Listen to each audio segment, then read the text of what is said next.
ಎಲ್ರಿಗೂ ನಮಸ್ಕಾರ. ಚೇತನ್ ಜೈ ಭೀಮ್ ಅನ್ನೋರ ಮೈಲಾರ ಲಿಂಗೇಶ್ವರ ಕ್ಷೇತ್ರದೊಳಗ ನಡೀತಕ್ಕಂತಹ ಪವಾಡಗಳ ಬಗ್ಗೆ ಏನು ಹೇಳಕತ್ತಾರ ಕೇಳ್ಕೊಂಬರ್ರಿ. ಸ್ನೇಹಿತರೆ, ಈ ವಿಡಿಯೋ ನೋಡ್ಕೊಂಡ್ ಬನ್ನಿ.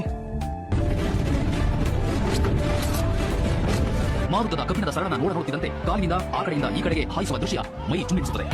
ಮರದ ಬೆಳೆದುಕೊಳ್ಳುವ ದೃಶ್ಯವಂತೂ ಬೀಭತ್ಸ. 3-4 ಮೀಟರ್ ಉದ್ದದ ಹಗ್ಗವನ್ನ ಸೂಜಿಯಲ್ಲಿ ದಾರ ಹೊಡಿಸಿದಷ್ಟು ಸರಾಗವಾಗಿ ಕಾಲಿನ ನಡುವೆ ಹಾಯಿಸಲಾಗುತ್ತದೆ. ಮುಳ್ಳಿನ ಗಿಡಗಳನ್ನ ಕಾಲಿನ ನಡುವೆ ಆ ಕಡೆಯಿಂದ ಈ ಕಡೆಗೆ ಹರಿದಾಡಿಸುವ ದೃಶ್ಯ ಭಯ ಹುಟ್ಟಿಸುತ್ತದೆ.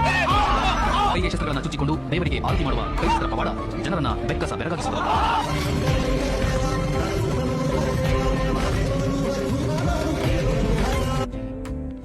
ಸ್ನೇಹಿತರೆ, ದಯವಿಟ್ಟು ಯಾರು ಇಂಥ ನೀಚ ಮೂಢನಂಬಿಕೆಗಳಿಗೆ ಬಲಿಯಾಗಕ್ ಹೋಗ್ಬೇಡಿ.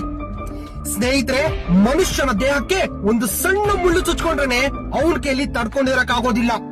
ಅಂತದ್ರಲ್ಲಿ ಕಬ್ಬಿಣವನ್ನ ಒಂದೇ ಏಟಿಗೆ ಹೊಡೆಯೋದೇನು, ಮುಳ್ಳನ್ನ ಆ ಕಡೆಯಿಂದ ಈ ಕಡೆಗೆ ಕಾಲಿಗೆ ಚುಚ್ಕೊಂಡು ಮೆರೆಯೋದೇನು, ಅಂತದ್ರಲ್ಲೂ ಒಂದು ಮರದ ತುಂಡನ್ನ ಕೈ ಕಾಲುಗಳಿಗೆ ಹೊಡ್ಕೊಂಡ್ರು ಸಹಿತ ಅವ್ರಿಗೆ ಒಂದು ಚೂರು ಕೂಡ ನೋವಾಗ್ತಾ ಇಲ್ಲ ಅಂದ್ರೆ ಇದರಿಂದ ಕಾಣದ ಕೈ ಕೆಲಸ ಮಾಡ್ತಾ ಇದೆ.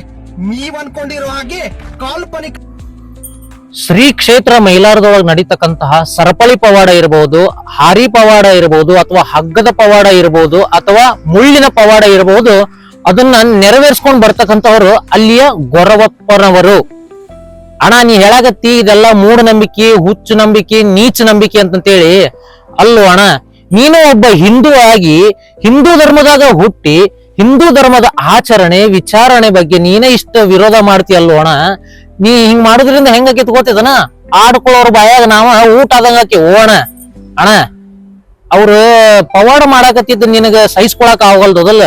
ಏನ ನೀನೇ ಹೋಗಿ ಗುತ್ಯ ಅಥವಾ ನೀನೇ ಹೋಗಿ ನಿನ್ ಕಾಲಿಗೆ ಹಾರಿ ಗುದ್ದಿಸ್ಕೊಂತ್ಯ? ಬಾ ರೋಣ, ನಮ್ಮಪ್ಪ ಮೈಲಾರಪ್ಪ ನಿಮ್ಮಂತ ಭಕ್ತರಿಗೋಸ್ಕರನ ಕರಾಗತ್ತಾನ. ಯಾಕೆ ಹೇಳ? ನಿನ್ನ ಮೈ ಮೇಲೆ ದೇವ್ರು ಹೊರಸ್ತಾನ, ಆಮೇಲೆ ನಿನ್ನ ಚಾಕ್ರಿ ಮಾಡ್ಕೊಳಕ್ ಅಂತೇಳಿ ಕುದುರಿ ಕಾರ್ನಾಗ ಮಾಡ್ಕೊಂತಾನ. ಆಮೇಲೆ ನಿಂದ ಪವಾಡ, ಆಮೇಲೆ ಹಾರಿ ಪವಾಡ ಆತು, ಸರಪಳಿ ಪವಾಡ ಆತು, ನೀ ಬೇಕಾದಂಗ್ ಮಾಡೋಣ. ಯಾಕೆ ಹೇಳ? ನಿನಗ್ ನೋವು ಆಗಂಗಿಲ್ಲ.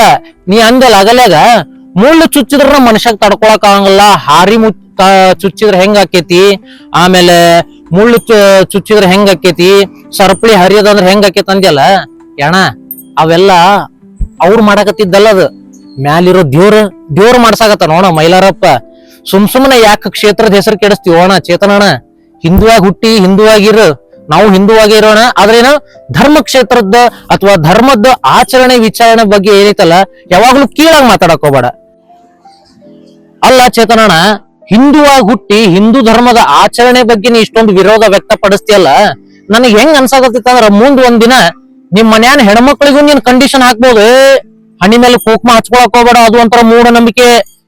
ಕೊಳ್ಳಾಗ ತಾಳಿ ಹಾಕೊಳಕ್ ಹೋಗ್ಬೇಡ, ಅದು ಒಂಥರ ಮೂಢನಂಬಿಕೆ. ಕೈಯಾಗ ಬಳಿ ಹಾಕೊಳಕ್ ಹೋಗ್ಬೇಡ, ಅದು ಒಂಥರ ಮೂಢನಂಬಿಕೆ ಅಂತ ಅಂದ್ರು ಅಂದಿ ಅಣ್ಣ ನೀನ್. ಯಾಕೆ ಹೇಳ? ಹಿಂದೂ ಧರ್ಮದೊಳಗ ಬಳಿ ಹಾಕೊಳ್ಳೋದು, ಹಣಿ ಮೇಲೆ ಕುಂಕುಮ ಹಚ್ಕೊಳ್ಳೋದು, ಆಮೇಲೆ ಕೈಯಾಗ ಬಳಿ ಹಾಕೊಳ್ಳೋದು ಏನದಾವಲ್ಲ, ಇವೆಲ್ಲ ಒಂಥರ ಆಚರಣೆ ಇದ್ದಂಗನ. ಮತ್ ಅದನ್ನು ಮೂಢನಂಬಿಕೆ ಅಂತ ಮನ್ಯಾಗಿರೋ ಹೆಣ್ಮಕ್ಳ ಮೈ ಮೇಲಿನ ತಗಸಿಗಿಸಿಪಾ ತಂದೆ